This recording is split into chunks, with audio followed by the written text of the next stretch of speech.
40 ሊቆችን በአንድ እውነት ማሸነፍ ትችላለህ። አንድን ደደብ ግን በ40 እውነት ልታሸንፈው አትችልም። ከጊዜ ወደ ጊዜ ደደብ እየሆነ መምጣታችን የማይካድ እውነት ነው። 1950 ጀምሮ የሰው ልጅ አይኪው በትልቁ ያደገበት ጊዜ ነበር። ዘ ፍላይን ኢፌክት ተብሎ ይጠራል። ግን ከ2020 በኋላ ትልቅ ለውጥ ተፈጠረ። ያው ሶሻል ሚዲያ በትልቅ ተስፋፋ፣ ኮሮና ቫይረስ ገባ። ያው ማንበብ አቆምን፣ ትምህርት ማቆምን። ይዛ ጊዜ አይደል ኮሮና እንደገባ ሶሻል ለማድረግ አቆምን። ግላሳችን ጋር በቃ ሙሉ ላይብራችን ጋር ማሰረት ሶሻል ሚዲያ ላይ ኦፍ ኮርስ አይዋሽን ፖድ ማየት ጀመርን። ኦፍ ኮርስ ቲክቶክ በጣም ቫይራል ወጣ፣ ፖፑላር ወጣ የዛ ጊዜ።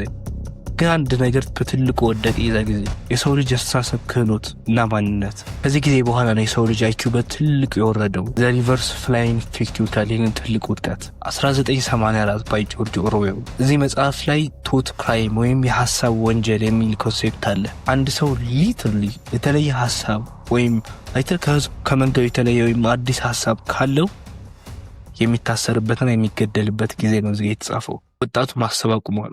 የተለየ ሀሳብ ካለው ሰይጣን ይባላል። እና ዛሬ ስለዚህ ነው የምናወራው፣ ለምን የሰው ልጅ በጥልቅ ማሰብ እንዳቆመ በተለይ ሞደርን ላይ እና ይህንን ለማሸነፍ ለምን የሚለው ካወቅን በኋላ ለማሸነፍ ምን ማድረግ እንዳለብን ሶሉሽን ለማግኘት እንሞክራለን።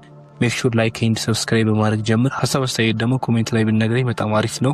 ሰው እንጀምር። የሰው ልጅ የማሰብ ችሎታውን በትልቁ ከገቱት ነገሮች ውስጥ አንዱ ቺምፓንዚኒ ባናኒኒ ፓራፒም ኔካ እምባላቡ ፑቺኖ አሳሲኖ እኔ ድንቅ ነኝ ማለት ፈልጋላችሁ? እኛ ድንቅ ነን። ሁላችን የምናምነው እኔም በራሴ ኤክስፒሪየንስ የማውቀው ሶሻል ሚዲያ ነው። ህይወቴን የቀየረው እንዴት ነው? ትልቅ እንዴት አለበት። ሶሻል ሚዲያ በጣም ጥሩ ነው። እንደውም የሰው ልጅ ትልቁ የሰው ልጅ ከሰራው ትልቁ በረከት ነው። ምክንያቱም እኔ እናንተ አሁን ሌላ ሀገር ብትሆን ሌላ ቦታ ተቀምጠ የኔ ሀሳብ ልክ ቁጭ ብለን እንደምናወራ ያህል የኔ ሀሳብ መቀበል ትችላለህ፣ መልሰህ መሞገት ትችላለህ። እና ላይክ ኢትስ ቢዩቲፉል ነው ሶሻል ሚዲያ። ግን አጠቃቀሙን ላወቀበት ሰው ሶሻል ሚዲያ መውደቂያውና መጥፊያው ነው። እና ላለፉት 5 ዓመታት በተለይ ቲክቶክ ቫይራል ከወጣ በኋላ ትልቅ ሺፍት እናያለን። በጣም ትልቅ ሺፍት። ኢቭን የዘፈን ኢንዱስትሪ ከዚህ አንዳንድ ሰው አለ የሚመስል ሊቅ፣ ጠጋ ብለው ሲያዩት የሚዘባርቅ። አንዳንድ ሰው አለ ብዙም አይናገር፣ በተግባር የሚያሳይ ሰርቶ ቁም ነገር። ወደዚህ ሲመጣ ነው ይሆን አረ መላ እፉዬ ገላ ወን ካሎን ኳለች አስገጥማጀር አይቁጥኒ ማሽ የዘፈን ኢንዱስትሪ ከመጀመሪያው ልሞግት ይችላል። ግን የፊልም ኢንዱስትሪ የድሮውን የኢትዮጵያ ፊልም አይ ቲንክ አሁን ድረስ በጣም ቢዩቲፉል ነው ብዬ የማስበው ፊልም ረቡኒን አይተን ትንሣኤ ሰውን ያለው ዛሬ ይህንን ማየት በጣም ይችላል። ከኔ ጋር መሳፈጥ ምን ያህል ዋጋ እንደሚያስከፍል አልገባም። አንተ ደግሞ ነው ያሪ ማንዶር ይገባል እና ሌላ የፈለኩት በዚህም አዌርነስ እንዲኖር ነው፣ እንድናስተውል ነው። ሶሻል ሚዲያ እንደ በትልቁ ከገቱት ነገሮች የሰው ልጅ አይምሮ እንዳያስብ ይህ እንደምናየው አንዱ ቲክቶክ አቴንሽን ስፓማችን ሊትራሊ አንድ ሰው ከ2 ደቂቃ በላይ አዲስ ነገር ማሰብ አይችልም። ሻወር ውስጥ ስፖርት ቤት ሻወር ውስጥ ያስተውለዋለሁ። ብዙ ልጅ እዛ የሚገቡት ብዙ ልጆች ማለት ነው አንድ ዘፈን አይጨርሱም።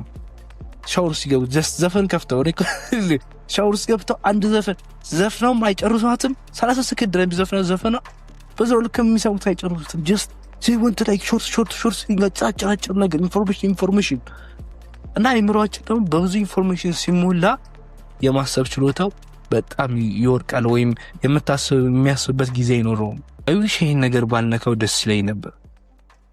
ግን እዚህ ውስጥ በትልቁ የሚጠቃለል ነው ሪሊጅን ወይም ሃይማኖት። ወዴት እንቀይር? ወደ ወጣት እንቀይር። ይቀየር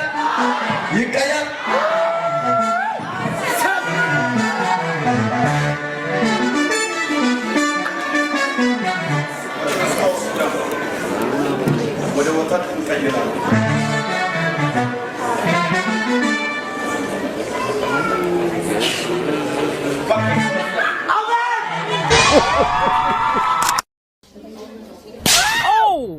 በ399 ቢሲ አንድ ትልቅ በጥልቅ አሳቢ ሰው ራሱን መርዞ እንዲገድል ታዘዘ። ሶክራጥስ ይባላል። ሁላችን የምናውቀው እኔ የማውቀው አለማወቄ ነው በሚለው ትምህርቱ ነው። ግን ይሄም የሞተበት ምክንያት ይሄም ትምህርቱ ነው። የሞግታቸው ነበር የአቴንስ ጋዶችን፣ የግሪክ ጋዶችን፣ ጣዖቶችን በድንጋይ ተጠርበው የሚመለኩትን ይጠይቅ ነበር፣ ይሞግት ነበር እና just because of that እንዲገደል ታዘዘ ወይም ራሱን መርዞ እንዲገደል ታዘዘ። እና እኔም ስሙ ባይገባኝም እንደ አንድ ኦርቶዶክስ ክርስቲያን ብዙ ነገር ስታዘባለሁ። አዲስ ነገር ኒው ኤጅ ሙቭመንት ነው እና ሰይጣንም ነው። ዩኒቨርስን ሲጽፉት በካፒታል ዩ ነው የሚጽፉት። ለምን? ሰይጣን ነው። ምር ዘበነዚህ ውስጥ ባይገቡብኝ በጣም ደስ ይለኝ ነበር፣ ምክንያቱም በጣም መወዳቸው አስተማሪ ናቸው። ኢቭን መጽሐፍ አላቸው እቺ ማልስማማበት እዚህ ጋር ማልስማማበት ፖይንት ነግራቸዋለሁ። እቺ ይሄ ሰው ምንድነው ወይም ማንነትን ፍለጋ የሚለው ነው። አምናለሁ ይሄ መጽሐፍ ጥሩ ፖይንት እንዳለው ወይም መንፈሳዊ ህይወት መሄድ ነው በቲዮሲስ ወይም አምላክ ሰው ከመሰለ ሰው አምላክ መሰለ ይችላል በሚለው አምናለሁ። እኔ ባይሳካልኝም በዛ አምናለሁ። ግን አንድ ትልቅ ስህተት ያየሁት እዚህ መጽሐፍ ላይ 3 ተራራ ነው የምንሰራው። አንደኛው ፍልስፍና ነው፣ አንደኛው ፍልስፍና ነው፣ አንደኛው ሳይንስ ነው፣ አንደኛው መንፈሳዊ ህይወት ነው። 3 ተራራ እና ሰውየው የሚሄደው ወደ መንፈሳዊ ህይወት ነው የምንሄደው። ግን ሳይንስና ፍልስፍና ከመንፈሳዊ ህይወት ጋር ይለያያል እንል ነው። ግን እውነታው አይደለም። ፍልስፍና ማለት ፊሎሶፊያ ከምን ከግሪክ ቃል የመጣ ነው። ፊሎ ማለት መውደድ ማለት ነው። ሶፊያ ማለት ጥበብ ማለት ነው። ያ ማለት ጥበብን መውደድ ነው። ጥበብን ደግሞ ከእግዚአብሔር ነው። ልክ ሰለሞን ከእግዚአብሔር ጥበብን እንደለመነው እና እንደተሰጠው። እናም ሳይንስ ማለት እግዚአብሔርን የሰራውን ነገር ማጥናት፣ ስተዲ መመራመር ነው። እናም የቤስ ላይ ቀርበው ያደረጉት ነገር ሙሉ በብዛት ተሰማበትም ሎው ኦፍ አትራክሽን ራሱ በሚለው ነገር ገና የዛ ጊዜ ራሱ ሰርቼበት ነበር እዚህ ቪዲዮ ላይ። እዚህ ላይ አንድ ትልቅ ችግር አለ። ኢንዲቪጁዌቲንግ ማድረግ ነው። ይሄ እነ ካርል ዩንግ እንትን ነው፣ ኢንዲቪጁዌቲንግ ነው። Do you now believe in God? Now I don't need to believe. I know. ካርል ዩንግ ማለት ማን ሰርች ፎር ሶል የሚል መጽሐፍ የጻፈ ነው። ነፍስን የሚፈልግ ላይክ ይሄ ነው እኮ ጥያቄያችን።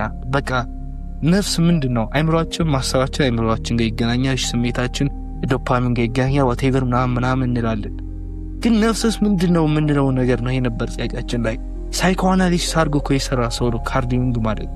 በጣም ቀላል ነው። ሸለም ዳያሎ ቲቪ ላይ መጥቶ አንድን ሰው እንደዚህ ነገር ኒው ኤጅ ሙቭመንት ሰይጣን ብሎ መሳደብ በጣም ቀላል ነው አባቴ። ግን እውነቱን ስናገር እንደ እምነት ትልቅ ቲቪ ላይ ቀርበው እንደዚህ የሰው ህይወት ተጽዕኖ ላይ የፈጠሩት እንደዚህ አንዳንድ ሰዎች ምናምን አስተው ሰይጣን ከሚሉ የቀረቡበት ቲቪ ላይ አስተውሉ። ያለንበትን ሀገር አናስተውል እስቲ፣ ቀጥ ብለን በደንብ እናያት እስቲ። መነኩሴዎች አልተደፈሩም እዚህ ሀገር። ከማህፀን ውስጥ ከእናት ማህፀን ውስጥ በህይወት እያለች ልጇ ተፈልቅቆ አልወጣም፣ ተሰንጥቆ ሆዶ አልወጣም፣ አልተደረገም። ይሄ ኢትዮጵያ ሰይጣን ባይኔ ያላየውም። ባይኔ ባለፈው ሳምንት እዚህ የሚኖርበት ደሴ አንድ ልጅ ደፍሯት አይኗን አውጥተው አናቷን ቀጥቅጠው ገድለው የመጨረሻ ሰይጣንን ኤግዛክትሊ ማየት በምችልበት መንገድ በቃ ኤግዛክትሊ ሀገራችን ላይ እናያለን። እና ሰይጣን እዚሁ ያለን ቢጃስ ላይ ኒው ኤጅ ሙቭመንት ምናምን አዲስ ይሄ ላይክ አዲስ ስም ሰጥቶ ኒው ኤጅ ሙቭመንት ምናምን ብሎ የመጽሐፍ ነው እኮ የአንደምታ መጽሐፋችን ባለቤት ዮሐንስ አፈወርቅ መንግስት ጋር ሂዶ ይዋጋ ነበር። ፊት ለፊታቸው ሂዶ ይሟገት ነበር ለሚስኪኑ ህዝብ። እንዳባት ክብሩ እውነታው ቲቪ ላይ ወጥቶ ስለ ሀገር ማውራት ነበር። ስላለንበት ስለ መሬት ላይ ስለወረደው ነገር ማውራት ነበር። እንዴት እንዲህ ይደረጋል? እንዴት አንድ የሃይማኖት አባት እናጣለን? ገጀራ ፊት አይገባም የሚል ቆሞ ምንም እምነት የሌለው ከታንክ ፊት እየቆመ አልነበር እንዴ ሌላ ሀገር? ይሄ ሁሉ አሁን የሚርመሰምሰው የሃይማኖት አባት ያኔ የት ጠፍቶ ነው? ልጁ ሲገደልና ሲደበደብ ከማየት እሱ ቢደበደብና ቢወገር ወግ ነበር የአንድ ሃይማኖት። ግን እያየን ነው። የለም ወፍ የለም ይላሉ ድሩዮቹ። እውነት ነው፣ ወፍ የለም። ግን በዛው ልክም ለዚሁ ወንድሞቼ እዚሁ ዩቲዩበሮች ወር ቲክቶከሮች ዋቴቨር ሰዎችን ሰይጣን ብላችሁ ያችን ልጅ አምጥታችሁ ሰይጣን ብላችሁ የምትናገሩ ያጋንንታ የሐሳብ አለብሽ ብላችሁ የምትናገሩ ሰዎች ወደ ኋላ ተመልሰን ራሳችንን። ምክንያቱም የሰዎች ኃጢአት መቁጠርኛን ጻድቅ ያደርጋል። አሲክ ብዙ ለፈለፍኩ ግን በጥቅ የማሰብ ችሎታንና እነዚህ የሚጎቱ አንዳንድ ነገሮች ውስጥ ወጣቱ ባይከለከል ባይ ነኝ። ያስብ፣ ወጣቱ ይጠይቅ፣ ሰው ያገኛል። ፈልጉ ታገኝማላችሁ፣ አንኳኩ ይከፈትላችኋል ለሚል ስለዚህ እንጠይቅ እናገኛለን። እና ይህንን በጥልቅ የማሰብ ችሎታችንን ለማሸነፍ ያናል በጣም ትልቅ ችግር ነው። ይገባኛል። ጀለት መጨመር ፈልገው ብረት ስራ በቀንስ ፈቀው ስፖርት ስራ በደንብ መገገብ አስተካክል ጋር እንደባል ሲምፕል ቢሆን በጣም አሪፍ ነበር ለዚህ ችግር። ግን ሲምፕል አይደለም። ግራይቲንግ እኔ ጋር የሰራሁበት ትልቁ ነገር ነገ ይሰራልኝ ናቸስ በጠቅ አስባለሁ ለማለት አይደለም። ግን በህይወት ያየው ትልቁ ለውጥ አይምሮዬ ላይ ሳነብና ስጽፍ ነው። ወይም አነባለሁ እጽፋለሁ። የጻፍኩትን ደግሞ ሼር አደርጋለሁ። እዚህ ነው አሪፍ ነው ሶሻል ሚዲያ። እርስ በርሳችን መገናኘት፣ ኮሚኒቲ መፍጠር እንችላለን። ነገሮችን በጥልቅ ማሰብ እንችላለን፣ መጠየቅ እንችላለን። በሩቅም ብንሆንም የሆነ ነገር መልስ ማግኘት እንችላለን። ስለዚህ እናንብብ። ያነበብነውም አንተው ዝም ብለን አንድ ነገር አይታንብበን ምናምን ዝም ብለን አንተ አንብል፣ እንጻፈው፣ አክሽን ውሰድ። ከዛ በኋላ ያን ሐሳብ እንጠቀም። ምክንያቱም ሐሳብ እንግዳ ነው፣ ልክ ወደ ቤት እንደሚመጣ እንግዳ እና ያ ሐሳብ ሲመጣ ማን እንደሆነ መጠየቅ አለብን። ሙሉ ሐሳብ ልክ ማለት አይደለም። ማን ነው ብለን እንደግራው ማን ነው ብለን መጠየቅ አለብን። ሐሳቡ ጥሩ ከሆነ ኮንተምፕሌት አድርገን አስበን በደንብ ስለ ሐሳቡም አስበን ጽፈን አሪፍ ከሆነ ሼር ማድረግ አለብን እና ህይወታችን ላይ መጠቀም አለብን። ስለዚህ አዲስ ነገር አሪፍ ነገር እንፈጥራለን። መጥፎም ከሆነም ደግሞ በአዲስን መጠየቅ አለብን። ስለዚህ መጥፎ ከሆነ መተው እንችላለን። ስለዚህ በጥልቅ ማሰብና ነገሮችን መፈተሽ መጠየቅ ያስፈልጋል። ካልጠየቅን ስለማናገኝ ማለት ነው። እኔ ጋር ፐርሰናሊ መገናኘት ከፈለክ ሊንክ ዲስክሪፕሽን ላይ አለ። ሃቭ አ ጉድ ናይት።